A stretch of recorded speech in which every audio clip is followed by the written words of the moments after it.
Bonjour, je voudrais partager encore aujourd'hui cette parole par rapport à la vie d'une femme particulière, Ruth, dans l'Ancien Testament, sur ce sujet. Où sont les personnes celles aujourd'hui? Où sont les personnes celles aujourd'hui? C'est lié à cette projection dans le Nouveau Testament où le Christ dit que vous êtes le sel de la terre. C'est par rapport à ça. Et quand on regarde ce livre de Ruth, par rapport à cette femme, nous voyons la projection des choses qui vont venir, qui viendront plus tard, par rapport à la nouvelle alliance, l'Église qui viendra. Et Ruth fera des actions et parlera des choses qui vont nous projeter vers le Nouveau Testament. Et dans sa vie, on va voir un point qui est intéressant, c'est cette dimension d'être celle de l'endroit où Dieu l'avait placé, avec cette femme Noémie qui a perdu tout espoir et que c'est par elle que Noémie va reprendre le goût de la vie. Elle est devenue vraiment le sel au cœur de cette famille qui était triste, qui a perdu des personnes, qui a été dévastée par des situations difficiles. Mais Ruth sera la femme sel dans cette famille. Alors, on va prendre le texte du chapitre 1. On va lire quelques versets. À partir du verset 11, on peut lire ceci. Noémie lui répondit, retournez chez vous, mes filles. Pourquoi voudriez-vous venir avec moi? Pourquoi venez-vous avec moi? Je ne peux plus avoir de fils qui pourraient vous épouser. Retournez chez vous, mes filles, allez, je suis trop âgée pour me remarier. On prend d'autres versets. Attendriez-vous qu'il ait grandi et renoncerez-vous pour cela vous remarier? Bien sûr que non, mes filles, je suis bien plus affligée que vous, car l'Éternel est intervenu contre moi. Je suis bien plus affligée que vous, car l'Éternel est intervenu contre moi. Alors les deux belles filles se mirent à sangloter. Finalement, Orpa embrassa sa belle-mère, mais Ruth resta avec elle. Ruth resta avec elle. Noémie lui dit, regarde, ta belle-sœur est partie rejoindre son peuple et ses dieux. Fais comme elle, retourne chez le sien. Mais Ruth lui répondit, n'insiste pas pour que je te quitte et que je me détourne de ta route. Partout où tu iras, j'irai. Où tu t'installeras, je m'installerai. Ton peuple sera mon peuple et ton Dieu sera mon Dieu. Là où tu mourras, je mourrai aussi et j'y serai enterré. Que l'Éternel me punisse avec la plus grande sévérité si autre chose que la mort me sépare de toi. Devant une telle résolution à la suivre, Noémie cessa d'insister. Et puis après, elles s'en allèrent toutes les deux ensemble jusqu'à Bethléem. Leur arrivée là-bas mit toute la localité en émoi. Voilà cette femme, Ruth, qui va faire une action particulière, action celle au cœur de cette famille qui a été décimée. Cette histoire, c'est une histoire très particulière. Un homme qui s'appelle Elimelech, vu la famine qui a assiégé sa ville, son pays, sa ville, Bethléem, elle a décidé de quitter Bethléem, d'aller vers le territoire de Moabite, un territoire qui n'est pas en contact avec Israël. Il y a des tensions entre Israël et les gens de Moab. Mais Elimelech a voulu aller habiter là-bas, abandonner cette terre fertile, même si c'était sous ces temps difficiles où il y avait la famine, mais il veut aller séjourner là-bas. Il s'est projeté un avenir meilleur. Malheureusement, il arrive là-bas, il meurt, même ses deux fils vont mourir après qu'ils aient marié deux femmes, Orpa et Ruth. Et à la fin, à un moment donné, après des années, le Seigneur a visité son peuple, Bethléem, il a béni ce peuple. La Bethléem sera la ville où naîtra le Seigneur. Bethléem, c'est la ville du roi David. C'est une ville que Dieu avait une projection, une pensée pour elle. Mais Elimelech ne voyait pas ce que Dieu allait faire à Bethléem, cette belle ville.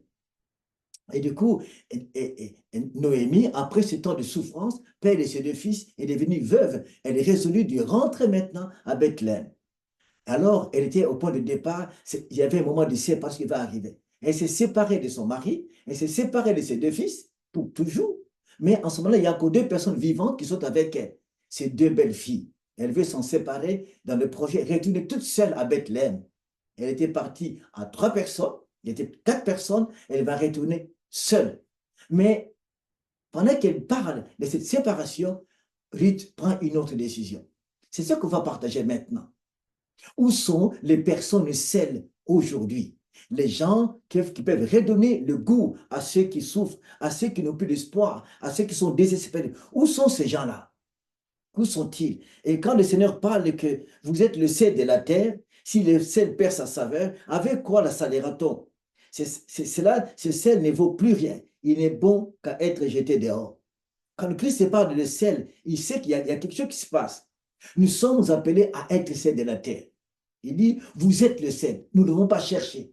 On n'a pas cherché à être sel de la terre, ni lumière du monde, mais Jésus nous a donné cette grâce. Étant unis au Seigneur, étant enfants de Dieu, nous avons cette grâce particulière, nous devenons de sel par la grâce du Seigneur. Donc, nous sommes des personnes qui peuvent donner goût aux autres, peuvent donner l'espoir aux autres. Car nous sommes dans un monde où les gens sont désespérés, les gens souffrent dans ce monde. Actuellement, les temps sont difficiles. Beaucoup de gens sont stressés et beaucoup se vont vers le suicide, vont faire des décisions parfois terribles pour ne plus rien faire. Mais où est l'Église? Où sont les sels, les hommes et les femmes sels pour redonner goût aux autres? C'est ça qu'on va. Mais malheureusement, il arrive que les gens sont avec les autres, les chrétiens sont avec les personnes, parfois, il n'y a pas l'action sel. Cette action n'est pas là. Parfois, elle est tellement réduite. Mais le Seigneur a dit, vous êtes le sel de la terre. Je ne sais pas, à l'instant que nous partageons cette parole, est-ce que tu es encore sel de la terre? Est-ce que le sel a perdu sa saveur? Est-ce que tu continues à agir dans l'action sel? Je ne sais pas. Mais sache-le que le Seigneur a dit, tu es sel de la terre. Là où Dieu te place. Parfois, on ne choisit pas la famille de naître. On ne choisit pas là où on peut aller. Mais Dieu nous met parfois à des endroits stratégiques. Là où tu es, dans ta famille, avec tes proches que tu connais. C'est un endroit stratégique que Dieu veut que tu donnes goût à ces personnes-là. De pouvoir donner le goût de la vie, l'espoir, la force de continuer à marcher. Le fait de découvrir l'amour de Dieu. Là où tu es seul.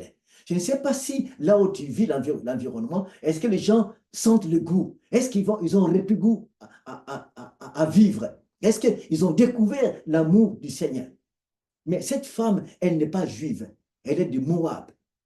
Et cette partie-là, cette terre-là, c'était un peuple un peu difficile, qui ne connaissait pas le Seigneur. Cette femme ne connaît pas le Seigneur, mais elle va redonner vie à une femme juive, à une femme qui connaît le Seigneur et qui va l'aider à répandre l'espoir. Oh, c'est magnifique. On va voir ce sujet-là.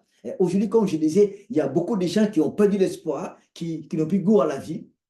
Il y a tellement beaucoup, mais Dieu veut leur donner l'espérance aujourd'hui. Alors, il y a la réalité actuelle. Aujourd'hui, c'est l'époque où nous vivons. Ce n'est pas des choses extraordinaires. Dieu veut te placer quelque part. Il veut te mettre quelque part, afin que tu puisses faire une action particulière. C'est vrai que nous pouvons partager, nous pouvons dire des choses intéressantes, mais le sel dans la marmite, là où on fait la cuisine, là où on fait faire le repas, le sel agit. C'est l'action. L'action, c'est l'action sel. L'action lumière, c'est l'action éclairée. Quand vous êtes la lumière du monde, c'est pour éclairer les autres. Voici ce qui est bon à faire. Mais quand on dit action sel, quand on dit sel, c'est une action. Nous sommes des gens actifs. Le croyant est une personne active.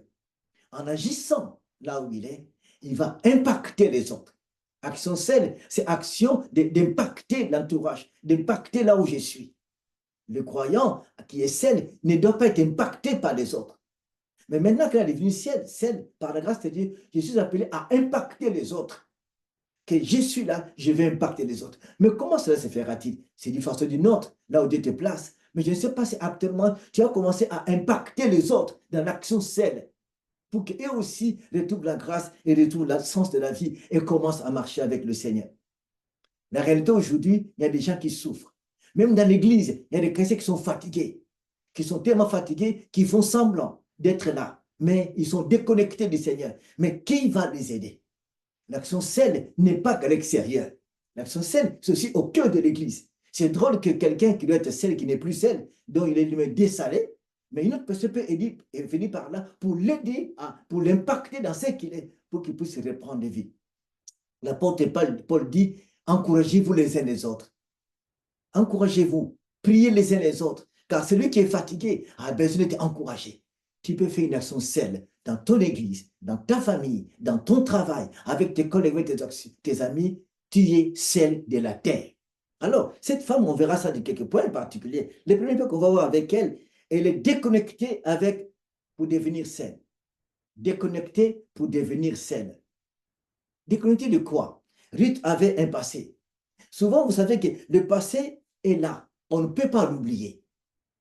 Quand le Christ nous appelle à être sel, c'est comme si nous venons dans notre vie païenne avec nos passés compliqués.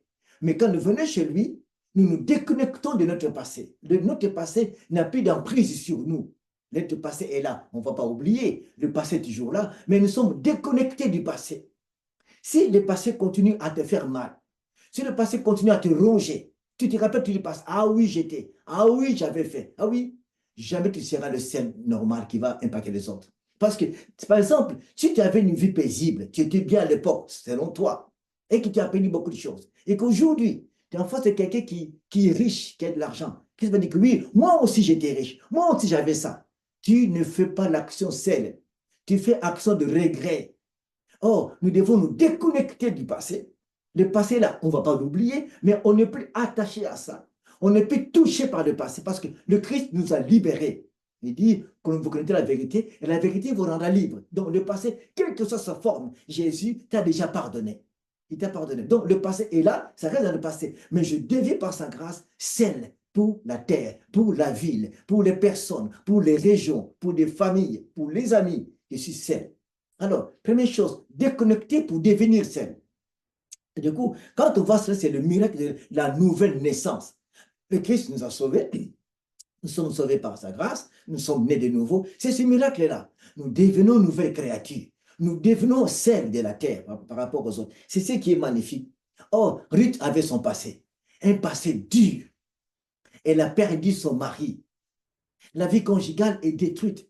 L'avenir est abîmé complètement. Elle a perdu son beau-père. La mort était au cœur de la famille. La mort était là. Elle a tout perdu. L'espoir de la vie. Tout était parti. Parce que son mari avec qui, parfois ils avaient des projets, ils ont tout perdu. Et cette femme, le passé était là, était réel. Quand Noémie dit, retournez chez les siens, dans vos familles, vers vos dieux, tout ça, dans votre pays, Néhémie pouvait avoir raison, Noémie pouvait avoir raison, qu'il puisse aller là-bas, repartir à zéro, reconstruire une autre vie. Mais en réalité, c'est une porte ouverte. Noémie pouvait dire, écoutez, si vous êtes mes belles filles, je vous oblige de venir avec moi à Bethléem. Non, Noémie voulait leur donner une nouvelle chance d'aller reprendre vie ailleurs, de ne pas être attachée à elles parce qu'elles sont si jeunes, pour aller reprendre encore la vie, aller plus loin, vivre une autre vie. C'est comme si, d'après Noémie, voilà notre espoir, notre espérance et notre avenir, mais qui n'était pas la volonté du Père pour Ruth. Alors, Orpa, qui a décidé, qui était notre femme, notre belle-sœur, de belle-fille de Noémie, qui va dire, qui va embrasser Noémie, elle est d'accord, elle est partie, même si elle a pleuré. Mais Ruth dit, je reste avec toi. Le passé de Ruth, elle était déconnectée de son passé. Pour qu'elle devienne saine, elle a oublié ce passé, cette souffrance-là, elle a mis ça à côté.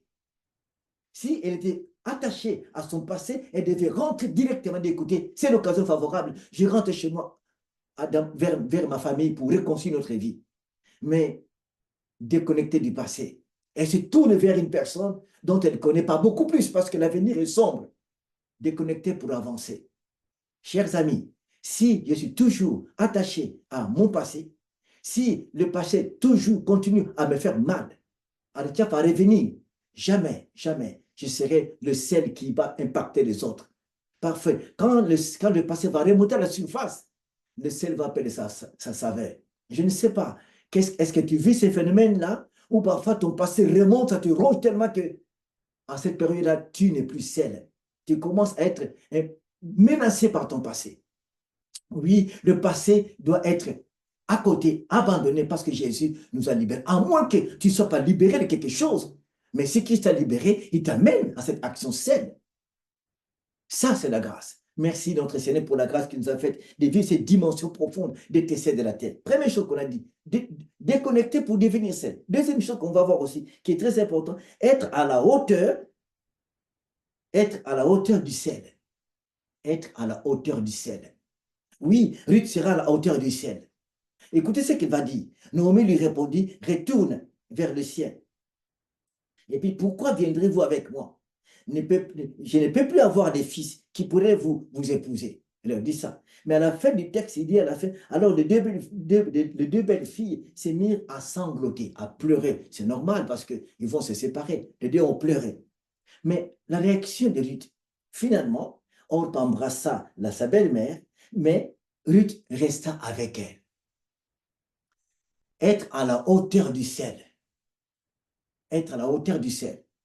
Ça veut dire quoi? Ça veut dire plusieurs choses. Un, le peu que je vois avec vous, être à la hauteur du ciel, c'est que ne pas se laisser impacter par les réalités de la vie de la personne. Elle a entendu des paroles négatives de Noémie, de sa belle-mère. Noémie s'en prend au Seigneur, que Dieu l'a affligée.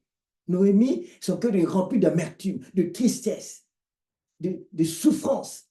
Elle dit des paroles qui sont dures. Même si sur le texte, on n'a pas tout dit, on n'a pas tout détaillé, mais je pense que c'était dur. Elle a dit des choses dures. C'est comme si elle a montré un tableau noir du Créateur, de l'Éternel, du Dieu d'Israël. C'est pour elle Dieu qui l'a affligée. Elle n'est pas bénie par le Seigneur. Elle est triste. Mais tout ce que Ruth a entendu, des paroles négatives, l'attitude négative, l'avenir sombre, n'ont pas impacté Ruth. Elle est à la hauteur du ciel. Elle reste avec elle. Elle reste avec Noémie. Parfois, quand tu contemples une personne qui traverse un temps difficile, si tu veux être à la hauteur, comme à la hauteur du ciel, la personne qui va impacter, qui va donner goût, ne te laisse pas toucher par la négation de ce que tu entends. Car ces paroles fortes n'ont rien fait dans l'attitude de cette femme Ruth. C'est extraordinaire. C'est comme si cette femme-là nous projetait vers le Nouveau Testament. Celle n'est pas se laisser impacter. Il y a des gens aujourd'hui qui sont impactés par ce qu'ils entendent des autres. Il veut aider quelqu'un, mais il entend des choses négatives qui sont compliquées. Il entre dans cette histoire-là. Ah oui, bon, Dieu fait ce qu'il veut, bon, on ne sait pas comment. Et tu ne vas pas porter l'action seule. Oui, tu vas écouter. Oui, tu vas entendre des choses parfois négatives, mais reste le seul. Ruth a choisi de rester seule. Ne sois pas ballotté par ce qui est autour de toi, ce que tu entends, mais reste seul. Quand les gens sont dans la souffrance, dans le désespoir, dans les larmes, reste seul pour impacter, pour donner du goût et que les personnes avancent. Et deuxième chose, Ruth, en écoutant le cri, elle est restée. Elle est restée. Elle n'a pas bougé. Elle dit, je resterai avec toi. Mais à quel prix? À quel prix? Je resterai avec toi. Quel que soit ce qui se passe, je resterai avec toi. Le prix à payer, chers amis, c'est quelque chose de très, très fort. Elle est restée. Être à la hauteur du ciel, ne pas se laisser influencer par ce que j'entends. Mais je reste, je sais qu'est-ce que Dieu a mis en moi comme mission. On peut dire, mais il y avait une action spéciale dans le cœur de Ruth que Dieu faisait en elle. Parfois, une grâce qui est tombée sur elle. Une action particulière parce que Ruth sera dans la lignée de naissance de Jésus. Jésus-Christ naîtra dans cette lignée-là. Il y a Ruth, il y aura Boaz, et jusqu'à la fin, il y aura David. Et puis, le Christ naîtra dans cette lignée de Judas. C'est extraordinaire. Rien n'est au hasard au Seigneur. Dieu ne fait rien au hasard. C'est pas qu'il s'est tombé dessus comme ça. Bon, Ruth a pris Boaz, et Ruth s'est mariée à Boaz, et puis David est né, et puis Jésus. Non, il savait. Dieu sait toutes choses. C'est comme si une action secrète, une action en arrière-plan, en amont, que nous, on ne savait pas. Mais Dieu préparait un projet à travers cette femme. Elle est moabite. Dans Deutéronome, Dieu dit que les Moabites ne seront jamais acceptés dans l'assemblée de l'Éternel. Un peuple repoussé. Mais Ésaïe 56 dit, Dieu va ramener tout le peuple à lui. Mais déjà en avant, déjà dans le projet du Nouveau Testament, Dieu commence à travailler dans le secret dans lequel cette femme-là qui est étrangère, qui va rejoindre plus tard cette lignée des personnes que Dieu choisit et qui bénit, l'Église et Israël. Chers amis, c'est magnifique avec cette femme-là. Être à la hauteur du ciel. Et soit à ce niveau parce que le Seigneur a un plan merveilleux. Autre chose aussi qu'on va voir. Troisième chose, quand le ciel entre en action. À quel moment? D'abord, déconnecter avec ce qui est passé, mon passé. Et puis, je mets à la hauteur d'être celle. Et maintenant, quand j'entre en action. Ruth n'est pas restée, oui, écoutez, bon, je reste avec toi et puis c'est tout. Non, elle va entrer en action. Quand vous mettez le sel dans la nourriture, ça entre en action. Ça n'attend pas 10 jours, 20 jours, 30 jours. À l'instant que vous mettez le sel, vous commencez à remuer la nourriture, le sel entre en action. Frères et sœurs, c'est comme si quand tu reçois chez toi, quand quelqu'un te reçoit chez lui à la maison, dans sa maison, quand tu reçois avec quelqu'un qui est non-croyant, C'est lui qui est désespéré. Quand il vient chez toi, dès l'instant que tu viens chez lui, l'action celle commence à se manifester. D'une façon ou d'une autre. Parfois, ça te va vite, parfois avec douceur, mais l'action celle est là. Chers amis, quand tu rencontres une personne dans le désespoir, découragé, chrétien ou pas chrétien, croyant ou non croyant, l'action celle est là. Par ce que tu es, par ce que tu vas dire, par ce que tu vas vivre, tu le scelles. Combien de gens as-tu ramené dans le confort? Combien de personnes que tu as côtoyées qui sont dans le désespoir, qui sont restées dans le désespoir, qui ne sont pas sortis? Combien de gens, je ne sais pas. Mais réfléchis un peu. Tu as une mission. Oui, c'est vrai, nous avons une mission que tu t'as donné, une grande mission d'aller annoncer la bonne nouvelle. Ça, c'est une grande mission. Mais ça, c'est aussi une mission.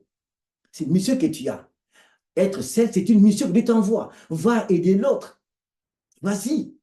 Ruth était en mission au cœur de cette famille. Personne ne savait que cette femme ferait un travail extraordinaire. Son nom est là. Juste 4 chapitres, ce livre est très court, mais très, très riche, qui nous projette le Nouveau Testament. Il y a tellement de choses à voir dedans qui montrent, lui, mais ça, c'est le Nouveau Testament, ça, c'est l'Évangile, ça, c'est le disciple. C'est ça. L'Évangile était déjà annoncé par rapport à ça. Devenir saine, donner du goût à celui qui est fatigué. Alors, être à la hauteur de cela, et qu'est-ce qui se passe? Gardez ce langage-là, être quand le ciel entre en action. Les textes, je vais lire ce verset-là. Écoutez ce texte. Mais Ruth lui répondit, n'insistez pas pour que je te quitte et que je me détourne de ta route. Partout où tu iras, j'irai. Où tu t'installeras, je m'installerai.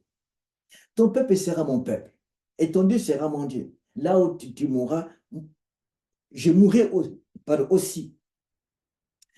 Là où tu seras enterré, j'y serai enterré. Que l'Éternel me punisse avec la plus grande sévérité et si autre chose que la mort me sépare de toi. Là où tu mourras, je serai enterré. Il dit que l'Éternel me punisse avec la plus grande sévérité si autre chose que la mort me sépare de toi. Quelle déclaration! Quand le ciel entre en action, il y a des déclarations. Et d'abord, il faut se positionner.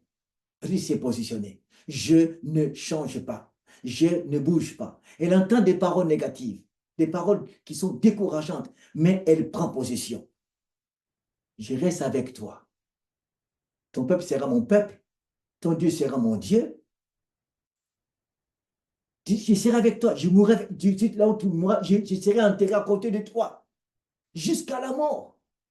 Des grandes déclarations. Là où tu iras, j'irai. Mais elle ne sait pas là où ira Noémie. Elle est veuve. Elle est pauvre. Quel avenir? C'est flou. Mais elle reste avec elle. Parce qu'elle veut donner goût à cette femme-là. De reprendre goût. De reprendre l'espérance. Elle dit, n'insistez pas. À la fin du texte, on voit que Noémie n'insista plus. Elle a accepté. Elle a accepté cette jeune femme avec elle. Alors, ils vont rentrer à Bethléem. Oh, c'est magnifique, chers amis. C'est tellement beau de voir l'action, la scène qui entre. On est celle.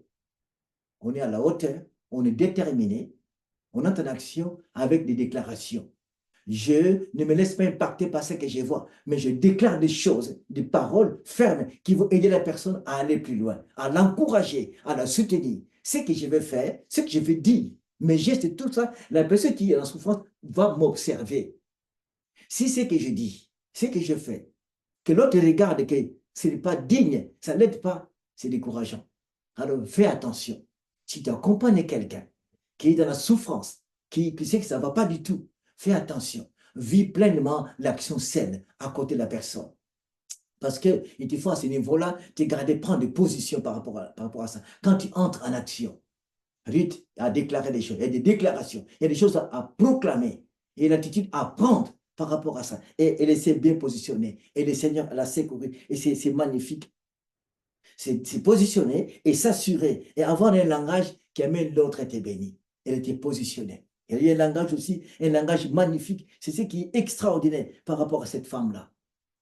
Un langage de paix, un langage de joie, un langage magnifique. Elle est restée ferme. Alors reste ferme dans ce que tu vas dire.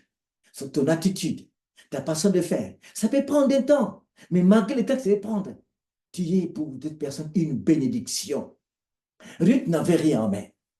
Elle n'a pas l'argent, elle n'a pas l'or, elle est pauvre, mais elle avait une attitude, elle avait un comportement, elle avait une position. Et ce qu'elle avait était plus riche que ceux qui ont de l'argent. Il y a des gens qui ont l'argent, qui ont des titres académiques, qui savent parler, mais qui ne sont pas sels. Là, le sel, l'argent n'est pas du sel. Le matériel n'est pas le sel, mais la personne est sel. Ce que tu as en main, l'argent, tout ça, c'est pas ce que c'est. Mais ce que tu es, c'est toi qui es sel. Jésus n'a pas dit, l'argent que vous aurez sera le sel. Vos biens que vous aurez sera le sel. Pas du tout. Mais toi, tu es sel. C'est la personne qui est sel, qui côtoie les autres, qui vit avec eux et qui va contaminer, qui va impacter parce qu'il va redonner goût. Ta personnalité est très importante. Frères et sœurs, faisons attention à notre personnalité. Nous sommes en mission sur cette terre où les gens pleurent, les gens souffrent. Tu es une personne bénie, que Dieu veut conduire plus loin, qui va bénir les autres aussi. Nous recevons des seigneurs et nous donnons vers les autres. Et ce n'est même pas arrêté à ce niveau-là. À la hauteur du sel, Ruth, et puis qui va se positionner par rapport à ça, et être en action par rapport à l'action sel. Mais maintenant, c'est le temps de la bénédiction. Les portes vont s'ouvrir. Noémie va vivre des portes extraordinaires. Les portes vont s'ouvrir. Après un temps, Ruth va se marier à un homme Boaz, un homme riche. Noémie deviendra belle grand-mère. Elle aura un enfant. Elle va déclarer par la position de Ruth pendant tant d'années, sa position, non pas son argent, mais sa position, sa détermination va changer le langage de Noémie. Elle va dire une parole qui est très particulière et qui sera magnifique au chapitre 2. Noémie va changer de langage. Ruth n'a pas dit, ah oui, Noémie, répands-toi, c'est pas bon. Non, mais son attitude, sa position, sa détermination, sa persévérance va changer le langage de Noémie. Écoutez ce texte, chapitre 2, verset 20. Noémie dit à sa belle-fille, que l'Éternel te bénisse. L'Éternel n'a cessé d'être bon envers nous, les vivants, comme il a été envers ceux qui sont morts. Puis, elle ajouta, cet homme est notre proche parent, l'un de ceux qui ont le devoir de prendre soin de notre lignée. Boaz, l'homme qui va épouser Ruth. Mais elle déclare et dit, l'Éternel n'a cessé d'être bon envers nous, les vivants et les morts. Mais elle a dit il n'y a pas longtemps que l'Éternel n'était pas bon du tout. Mais là, elle change de langage. L'Éternel n'a jamais cessé d'être bon envers nous, les vivants et ceux qui sont morts. C'est pour elle, même ceux qui sont morts, son mari et ses deux enfants, Dieu était bon envers eux. C'est quoi être bon envers les morts? C'est quoi ce langage de Ruth, de Noémie? C'est un peu particulier. Les yeux sont ouverts. Ruth l'a aidé à ouvrir, il a ouvert les yeux à l'espérance, à l'amour de Dieu, à la puissance de Dieu, à ce que Dieu peut faire encore. Elle a changé de langage. C'est un homme et une femme qui aident les autres à changer de langage, à parler autrement, à laisser tomber les langages négatifs, de désespoir, de découragement, de critique, de haine, de mépris, à apprendre un langage de paix, un langage de joie. Tu peux le faire. Le Saint-Esprit qui est en toi peut t'aider à faire ça. Alors, nous tous, moi comme vous, nous invitons tous ensemble à avancer. Restons seuls, demeurons seuls, jusqu'à ce que nous quitterons la terre. Et le Seigneur nous bénira énormément. Mais si tu sais que ça ne va pas du tout, de ton côté, l'action seule, il y a la volonté que ça s'est arrêté, reviens au Seigneur. Reviens au Seigneur et avance. Et le Seigneur ne manquera pas de te bénir. Si tu n'arrives pas, cherche des personnes qui peuvent t'aider. Quand Christ est vivant, nous sommes en mission sur cette terre. Que Dieu puisse nous bénir énormément et te bénir toi aussi profondément. Sois cet homme, cette femme-là qui donne espoir aux autres. Si toi-même tu es découragé, tu ne peux plus, tu n'es plus seul, approche-toi des autres. Tu verras ce ciel en action. Le Christ est vivant. Si cette parole t'a plu, cette parole t'a encouragé, ne le garde pas secret pour toi. Tu peux le partager aux autres personnes pour qu'eux aussi soient bénis. Il y en a des gens par milliers qui souffrent. Cette parole, partage-la aux autres. Et Dieu, le Seigneur, te bénira énormément. Que la grâce du Père repose sur ta vie, sur ta maison, sur ton ministère, si tu sers déjà. sur tes projets. Amen. Soyez bénis au nom de Jésus. Merci, au revoir. À très bientôt.